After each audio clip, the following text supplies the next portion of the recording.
Remember one of Obama's first promises on his campaign trail that when he became president, he was going to shut down Guantanamo Bay. Over 100 days later, and he's still having trouble with that, this week, Congress and the Senate rejected his request for $80 million that is needed to shut down the base. You know Guantanamo Bay, famous for torture, human rights abuses. I don't get it. Guys, close down the base. It's the 21st century. Torture is wrong. With me to shed more light on the issue is Base Commander Rear Admiral Jeff Freeman. Good evening, Jeff. Evening, Darren. It's a pleasure to be on your show. I never miss it. We only broadcast in South Africa. We're the U.S. military, Darren. We're always watching, especially you. Just kidding, Big D. Friend of mine records it for me. But I had you going there for a minute, didn't I? Yeah, But how can the U.S. declare itself a champion of democracy and human rights and then employ torture techniques learned by the Viet Cong? We had to learn something from Vietnam, Darren, and that was it. But those good old days are gone now.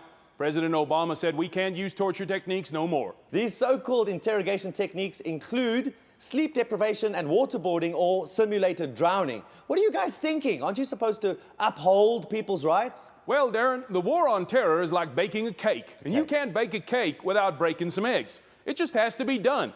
Once those folks decided to attack America, they lost all claim on their rights. So what you're saying is that human rights only apply to American humans? This is a war, Darren. Besides, like Cheney said, torture is defined as an act that leaves a lasting physical and psychological effect on a subject. You can examine any of our sleep-deprived, slightly damp inmates, and you'll see that there are no lasting effects of any kind. How can you justify the use of waterboarding? I'm sorry? The use of waterboarding to get information. Oh, is that what it was for? Hell, we were just bored. Thank you for clearing that up, Darren.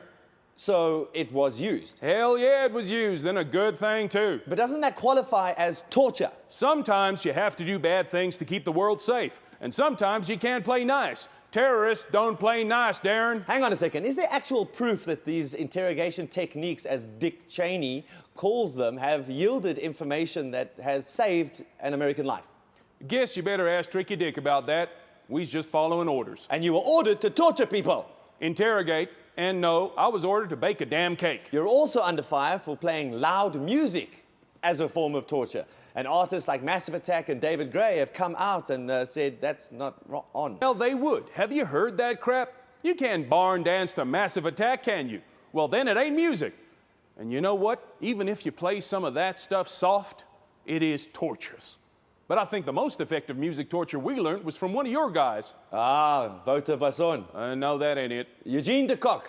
No, Bok van Blerk. Bok van Blerk? Yeah, that De La Rey shit, damn scary. Gives me the willies. I see. Is there still torture happening at the base as we speak? Interrogation, Darren. Yeah, but it's mild stuff mostly. Mild. We make them watch High School Musical. 2 days of that and they'll admit to anything. They'll admit that Thomas Jefferson is their daddy. Aha. Well, thanks for coming on to the show, Admiral Freeman. Rear Admiral, Darren. Sorry? Rear Admiral. Why are you a Rear Admiral? If I told you, I'd have to kill you. Right, of course you would. That's your...